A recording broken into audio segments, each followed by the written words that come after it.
This video was made possible with the help of Game Toppers. Upgrade your gaming experience with a Game Topper.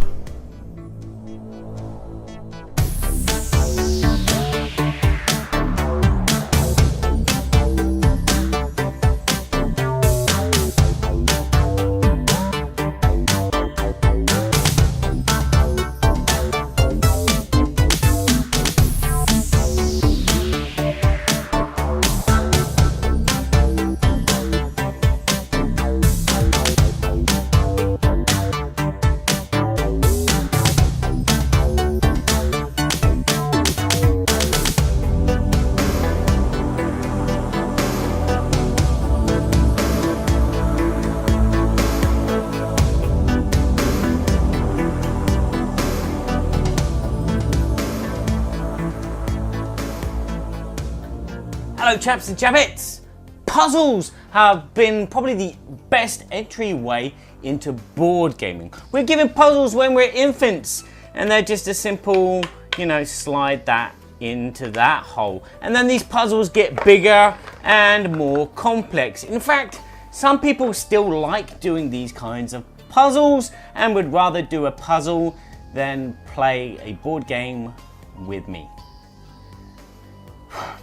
Now, we have seen board games being transformed from puzzles. There was Puzzle Battle, which saw two players going head to head to see if they could complete their puzzle before the other. But now there's Globe Twister, which is not really a puzzle at all. It's more of a slide puzzle. You have those frames with the image broken up in a space and you've got to slide them all around to try and get them in the right place. And in Globe Twister, you're trying to put your memories of your holiday vacation together so you can create these wonderful postcards to send to your friends. The game is a logic puzzle with a real-time element where you're playing against other players. I said players, it goes up to 5, but you can play this alone. But it's done with a programming mechanism, so you're gonna have to use your logic and program out how these tiles move around the board. Now, the game comes with one generic image which all players can perform and try to piece together, or there are 5 completely different, like fish eye images.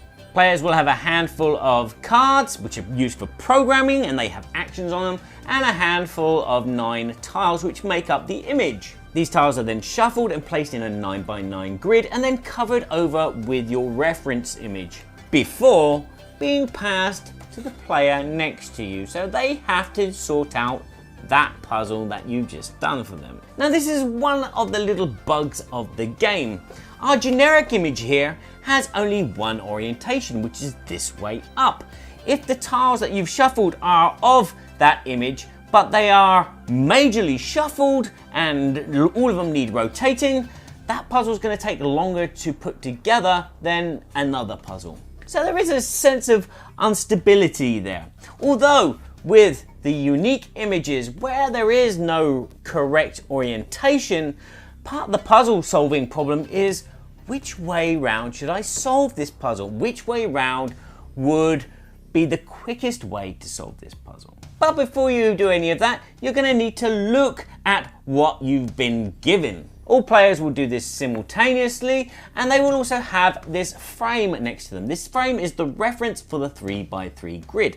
You're going to be using your cards and placing them in the correct space in that frame to dictate which actions are happening to which tiles. Now, some of these cards will rotate the tiles, so it's an extra element to the old slide puzzle. Some of these cards will switch the position of 2 adjacent or maybe 2 opposite ends of the puzzle. But you only have a limited amount of cards, so even if you do have a lot of tiles which are all upside down, you only have 1 card which will turn them completely the right way up, and 2 other cards which will turn them 90 degrees in either direction. Now, as I said, this is a real-time game and you may have a brain fart and that might slow a player down and prevent them from winning. And by the way, brain farts are scientifically proven as real things. So some players might be hindered with this.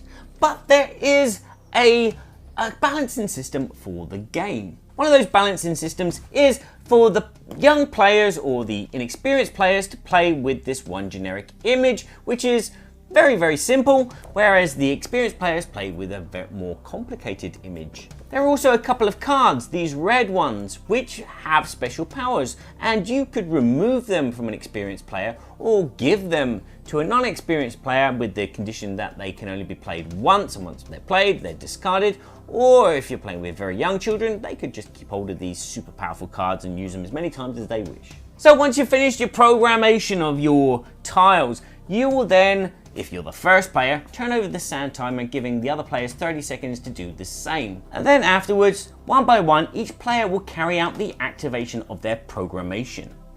You'll start at the top left-hand corner and work your way down to the right-hand bottom corner. Now this plays an important part of the game because sometimes you will swap a tile with another tile, and then remember that you actually wanted to rotate that other tile before it was swapped. So the order in which you place these tiles, these cards, these action cards, is very important, but also very funny when someone like yourself screws up and rotates something the wrong way, or as I said, move something that they were going to rotate and actually end up rotating a tile which they got in the right place and the right orientation, but all of a sudden they now have to change the orientation, making it more work for the next turn.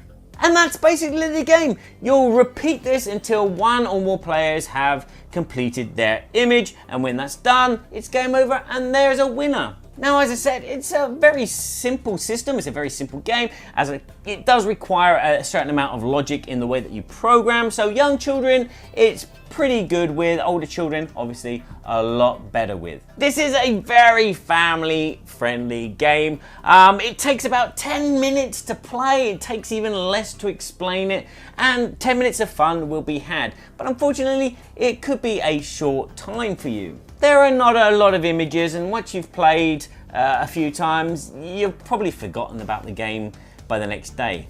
Which is a sad thing because it's quite an interesting idea, and I like logic programming games, and this is quite light and simple and also quite humorous. The game is brought to us with some very colourful and bright artwork. The tile quality is good and thick. The rulebook does an exceptional job of explaining how everything works and goes into a bit of detail about how these special rules can be applied to make the game harder or easier. And there's also a solo mode where you will set up tiles in a particular order and you will have a certain amount of rounds to actually complete the image. Now, you could do this competitively. You could set up some of these setups of these tiles for many players and then say go instead of doing the randomness, which would cut down on that, as I said earlier, the bug of the game of, you know, one player having more work to do than the other players, hence they win the game easily. So my technical score is going to be a 9 out of 10 due to the fact that it's a small box, it's portable, great for holidays, the components are good, the art is nice, the rules do an excellent job of explaining the game. It's a good game which you will probably find in maybe supermarkets as well as your local game store. My BGG score is a 7 out of 10.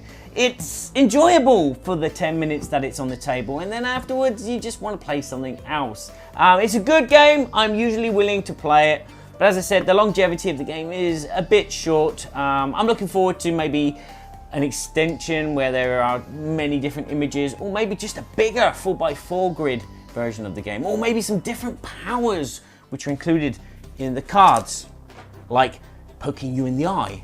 So combining my technical score and my BGG score together, you get an 8 out of 10. So there you are. That's a mean average for this game. That is Globe Twisters, the puzzle game where you're